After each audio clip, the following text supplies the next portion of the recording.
Hello नमस्कार मंडळी, कसे आहात? मजेत ना? मी पण मजेत आहे. घेऊन आली आहे तुमच्यासाठी लक्ष्मीच्या पावलांनी ह्या मालिकेचा 6 मार्चचा एपिसोड. तर काल आपण बघितलं होतं की सरोजच्या सांगण्यावरून अद्वैत आता करतोय त्यांच्या नात्याचा फेरविचार आणि त्यासाठी त्याने आणलाय एक ब्लॅकबोर्ड जो त्याने भिंतीवर लावलाय आणि त्यात समानता आणि भिन्नता असे 2 कॉलम बनवलेत.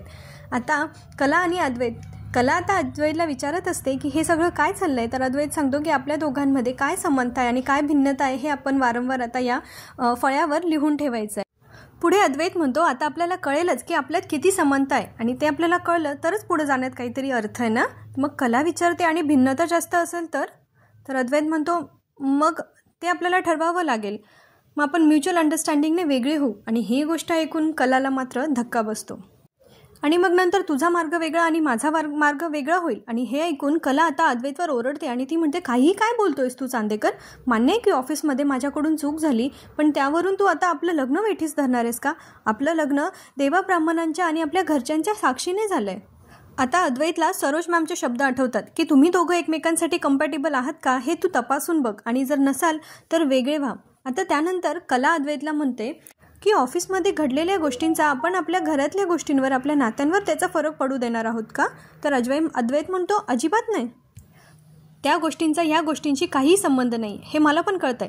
मुळात आपण आपलं नातं तपासून बघूया, आपल्या नात्याला एक सेकंड चान्स देऊन बघूया. त्यावर कला म्हणते मुळात हे तुझ्या डोक्यात आलंच कुठून? तर अद्वैत म्हणतो माझ्या डोक्यात कुठून आलं, कसं आलं यापेक्षा महत्त्वाचं आहे की माझ्या डोक्यात काय आलं. मुळात आपल्या नात्याला तपासून बघायला आपल्याकडे एक अख्खा महिना आहे आणि याच्यात आपल्याला कळेल की आपण दोघं एकमेकांसाठी कम्पॅटेबल आहोत की नाही. तरच आपण पुढे जाऊन व्यवस्थित राहू. आपल्याला आपलं आयुष्य सॉर्ट करायचं असेल तर ह्यावर आपण विचार करायला पाहिजेच. आता अद्वैत इथे म्हणतो पुढे की आता विषय संपला बस. पण कला काय आता त्याला विषय संपवू देत नाही. ती म्हणते अद्वैत 1 मिनटं, मला बोलायचं आहे तुझ्याशी. आणि आता ती चांदेकरला आठवण करून देत असते की कसं त्यांच्या एकमेकांच्या अडचणीच्या वेळेला ते दोघं एकमेकांसाठी खंबीरपणे उभे राहिलेत. मग ते दुकानाचा विषय असू देत किंवा घरातल्या कुठल्या गोष्टींचा विषय असू देत. अद्वैतने तिला कशी मदत केली हे कला आता इथे अद्वैतला सांगत असते. त्यावर अद्वैत म्हणतो नेमकं हेच म्हणायचं आहे मला तुला की ही गोष्ट नवरा बायकोच्या नात्याने झाली आहे की फक्त माणुसकीच्या नात्याने झाले हे पण आपल्याला पडताळून बघायला पाहिजे. माणुसकीच्या नात्याने आपण कोणाही बरोबर असंच वागतो. आता त्याच्यासाठी मला तुला मी हेच का आहे हे आपल्याला तपासून बघायचं आहे आणि आपल्याला फक्त ती कम्पॅटेबिलिटी चेक करून बघायची. पण कला म्हणते नाही चांदेकर, मला हे पटत नाही आहे. माझ्या दुकानाच्या वेळेला जेवढं दुःख मला झालं होतं, जेवढं वाईट मला वाटलं होतं तेवढंच तुला पण वाटलं होतं. पण आता अद्वैत तिचं काही ऐकून घेत नाही. तो म्हणतो खरे गप्प बस ग.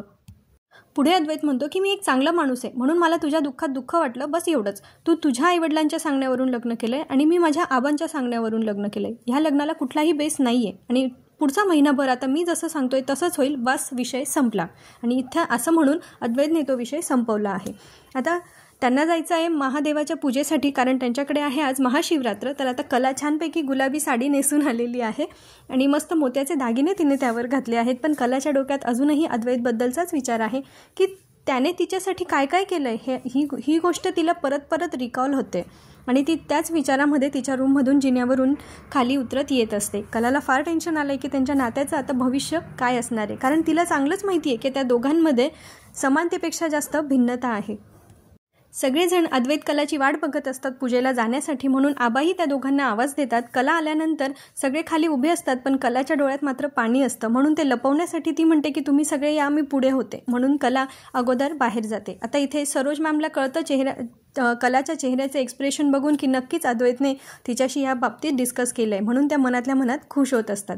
आता ही सगळी फॅमिली पोहोचते महादेवाच्या मंदिरात, जिथे कलाचे आई आणि कलाची बहीण काजल हे पण आलेले असतात. जेव्हा संगीता मॅम म्हणजे मिसेस खरे येतात त्यावेळेला रजनी काकू त्यांना विचारतात की संगीता वहिनी तुम्ही अचानक कशा? तर तेव्हा त्या म्हणतात की कलाने बोलवलं आणि सगळी लोकं त्यांच्यासोबत मंदिरात जातात. पण मागे रोहिणी आणि सरोज थांबलेले असतात. तेव्हा रोहिणी सरोजला विचारते बघितलं कसं पुढे करता आपल्या मागे करत असतात हे सगळे खरे. तेव्हा सरोज अगदी सहज त्यांना बोलून जातात की जाऊ दे ना, थोडे दिवस राहिलेत, थोडे दिवस ते आपल्या मागे करतील, नंतर हा विषय तिथेच संपणार आहे. आणि सरोज तिथून नंतर निघून जातात. आणि तेव्हा रोहिणी म्हणतात की का सरोज वहिनी एवढं सहज बोलून गेली? नक्की हिच्या डोक्यात काहीतरी मोठं चालू आहे, नक्की हिचं काहीतरी प्लॅन चालू आहे. अरे बाप रे, मजा येणार आहे असं म्हणून आता ते आपण तिकडून निघून जातात आणि सगळे आता मंदिरात पोहोचतात पूजेसाठी. मंदिरात गेल्यावर सरोज मॅम मनातल्या मनात देवाकडे प्रार्थना करत असतात की अद्वैतच्या आयुष्याचा, त्याच्या भविष्याचा मी काही जो हिशोब मांडलाय ना त्या हिशोबाचं गणित बसलंच पाहिजे. आजपर्यंत मी कुठलेही गणित किंवा कुठलाही हिशोब चुकवलेला नाही आहे आणि मी माझ्या मनात जसं आहे तसंच पार पडू देत. त्यांना माहिती नाही आहे कदाचित की देव नेहमी आपल्या चांगल्या इच्छाच पूर्ण करतो आणि त्याच्या मनात जे आहे शेवटी तेच होणार आहे. अद्वैत आणि सरोज मॅम खूप प्रॅक्टिकल माणसं आहे. जिथे सरोज मॅम भावना शून्य होऊन नात्यांचा हिशोब मांडताय, तिथे आपल्या भावनाशील कलेला मात्र हे जमत नाही आहे आणि ती देवाकडे प्रार्थना करते की अद्वैत आणि माझ्या नात्यामध्ये आता भावनिक गुंतवणूकसुद्धा आहे आणि याचा आम्ही हिशोब कसा मांडायचा आहे हे मला कळत नाही आहे. देवा, याच्यातून आता तूच मार्ग काढ. दुसरीकडे सरोज मॅम पण मनातच बोलत असतात. ते म्हणतात मुळात नात्यात हिशोब मांडायचेच नसतात. आता मी माझ्या बुद्धीच्या जोरावर किंवा युक्तिवादानेच माझ्या अद्वैतला या सगळ्यातून बाहेर काढणार आहे आणि त्याला माझं ऐकावंच लागणार आहे. त्यांना फुल गॅरंटी आहे की त्यांच्या मनासारखंच होणार आहे. पण आता कला इथे म्हणते आहे की आमचं नातं या सगळ्या बुद्धिवादाच्या किंवा युक्तिवादाच्या पलीकडे आणि ती देवाकडे एकच प्रार्थना करते आहे की हे सगळं अद्वैतला आता लवकरात लवकर कळू दे. कला फक्त देवाला आता एवढीच प्रार्थना करते की आमच्या दोघांचंही मत आणि मन सारखं होऊ दे देवा. आता एवढीच प्रार्थना आहे. सगळे मनोभावे पूजा करत असतात आणि तेव्हा काजलला असं वाटतं की हीच वेळ आहे सोहमशी बोलण्याची, कारण सगळे आता देवाच्या भक्तीत तल्लीन आहेत. तर आता काजल सोहमला घेऊन जरा बाजूला जाते आणि इकडे रोहिणी पण राहुलला घेऊन बाजूला होतात. त्यानंतर रोहिणी राहुलला म्हणत असतात, अरे किती वेळ झाला आपल्याला बोलताच येत नाही आहे, आता पुढे काय करायचं ह्या बाबतीत त्यांना बोलायचं असतं. तर राहुल म्हणत असतो की मम्मा, आजपर्यंत आहे ना मी खूप विचार करून खूप प्लॅन्स बनवले होते पण ते ना कुठलेच वर्क करत नव्हते, पण गेले काही दिवस माझे सगळे प्लॅन एकदम फुल प्रूफ होते. म्हणजे माझं असं म्हणणं आहे मम्मा की आपण आहे ना एकट्याने काही गोष्टी करण्यापेक्षा जर आपण एक टीम म्हणून केलं ना तर आपण जास्त अजून चांगलं करू शकतो त्याच्यामध्ये. आणि ह्या सगळ्या प्लॅनमध्ये माझ्यासोबत एक व्यक्ती होती, एका व्यक्तीचा मला सपोर्ट होता.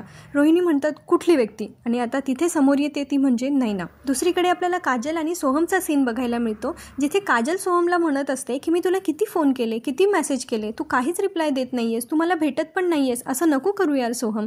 तर सोहम म्हणतो की हे बघ, मला ना या सगळ्यांपासून आता जरा लांब राहू देत. आणि तो काजलचं काहीही ऐकून न घेता तिथून निघून जातो. काजल बिचारी त्याला पोटतिडकीने आवाज देत असते, सोहम सोहम, पण सोहम काही काजलचं ऐकून घ्यायला तयार नसतो.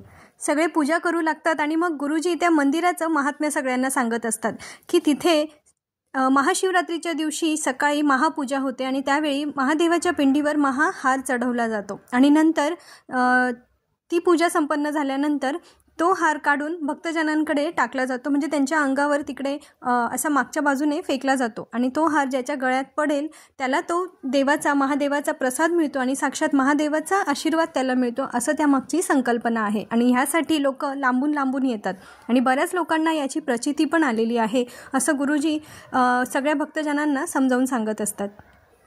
ते पुढे असं म्हणतात की ज्याच्या गळ्यावर हा हार पडतो ना तर त्याच्यावर महादेवाचा वरदहस्त असतो आणि जे हे भाग्यवान भक्त असतात त्यांना देवाच्या आरतीचा आणि अभिषेकाचा मान पण तिथे मिळतो. आणि सगळे नंतर महादेवाचा जय जयकार करत जयघोष करतात, हर हर महादेव, हर हर महादेव. आणि इकडे या भक्ती सोहळ्याचा आनंद घेण्याचा सोडून रोहिणी, राहुल आणि नैना बाहेर त्यांचे वेगळेच खयाली पुलाव शिजवत असतात. आता इथे नैना रोहिणीला विचारते की कसे वाटले माझे प्लॅन्स. त्यावर रोहिणी तिच्यावर चिडते, मला मॉम इन लॉ म्हणायचं नाही कारण तिने मागेच तिला सांगितलं होतं. पण नंतर नैना तिला म्हणते की हो मला माहिती आहे, तुम्ही मला सांगितलं आहे की तुम्हाला मॉम इन लॉ म्हणायचं नाही, पण एक दिवस असा येईल की तुम्हीच मला म्हणाल की मी तुम्हाला अगदी शोभणारी सून आहे म्हणून. रोहिणी आता चिडून म्हणते, राहुल अरे ही काय बोलते. त्यावर नैना म्हणते, मी सांगते तुम्हाला मॉम इन लॉ. आधी आपण सगळे वेगवेगळ्या गोष्टी करत होतो पण त्या सगळ्या फसत होत्या. आता आपण सगळे एकत्र येऊन जेव्हा प्लॅन करायला लागलो तेव्हा ते वर्क व्हायला लागले आणि आपल्याला त्यात यश मिळायला लागलं. आता रोहिणीला कळतं की हे सगळं प्लॅनिंग जे होतं हे नैनाचं होतं. आता रोहिणीला नैना समजावून सांगत असते की कलाला मी चांगलं ओळखते आणि अद्वैतला तुम्ही दोघं चांगले ओळखतात, त्याच्यामुळे आपण त्यांच्या ह्या गोष्टींचा फायदा आपल्या प्लॅनसाठी कसा करून घेता येईल हे नक्कीच बघायला पाहिजे. मागे जेव्हा आपण सगळे एक टीम होतो ना त्यावेळेला पण गोष्टी सगळ्या बरोबर होत होत्या, पण नंतर तुम्ही मला ह्या टीममधून बाहेर काढलं, पण मी मनाने कधीच ही टीम सोडलेली नव्हती. म्हणून माझं आणि राहुलच्या प्लॅनप्रमाणे आम्ही ही गोष्ट करत होतो आणि ती आता सक्सेसफुल झाली आहे. मग आहे ना मी तुम्हाला शोभणारी हुशार सून, असं म्हणून ती आता रोहिणीला मस्का मारत असते. इकडे पुन्हा मंदिराचा सीन आपल्याला दाखवतात.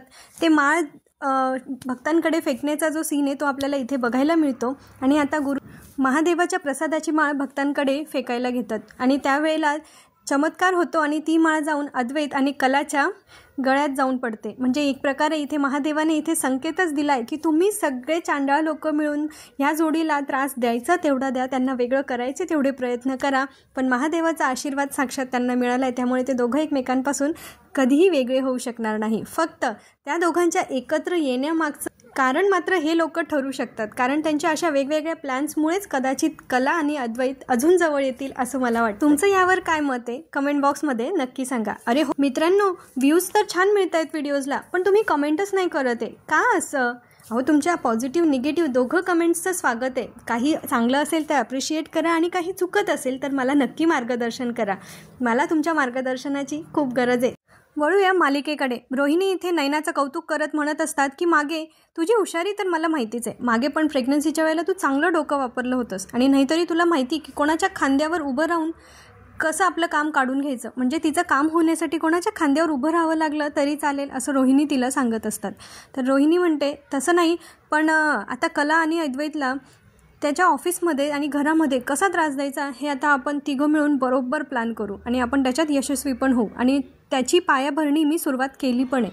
आणि अद्वैत आणि सरोज मॅममधलं जे कन्व्हर्सेशन तिने रेकॉर्ड केलं होतं ती आता इथे त्यांना दाखवत असते आणि ते खुश होत असतात की आपली एक टीम आहे आणि आता आपण त्या तिघांना कसा त्रास देणार आहोत. पण देव यांच्या पाठीशी आहे, कला आणि अद्वैतच्या पाठीशी. इथे त्यांना देवाने संकेत दिला आहे, त्या दोघांच्याही गळ्यात एकाच वेळेला माळ पडली आहे. आता गुरुजी म्हणतात की हा देवाचा संकेत मिळाला आहे यांना, हे चमत्कारिक आहे. इतक्या वर्षांमध्ये असं पहिल्यांदा झालं आहे की एखाद्या जोडप्याच्या गळ्यात एकाच वेळेला माळ पडली आहे म्हणून. आता अभिषेक वगैरे जो असणार आहे आणि नंतरची आरती ती अर्थातच कला आणि अद्वैतच्या हाताने होणार आहे. सगळे इथे खुश होतात ह्या जोडप्याच्या गळ्यात माळ पडते त्याच्यामुळे. आणि कला आता म्हणते की घरी अद्वैतचं एक म्हणणं आहे की आता आपण आपल्या नात्याचा फेरविचार करावा आणि महादेव तिला असे संकेत देत आहेत की ते दोघं आता आयुष्यभरासाठी एक होणार आहेत. म्हणजे तिला आता जरा प्रश्न पडला आहे कसं होणार आहे आपल्या नात्याचं पुढे असं. आणि गुरुजी म्हणतात की तुम्ही दोघं शिवशक्तीप्रमाणे आता कायम एकत्र असणार आहे, फक्त ह्याच जन्मात नाही तर पुढचे अनेक जन्म. हे ऐकून सरोज मॅमला काही छान वाटत नाही.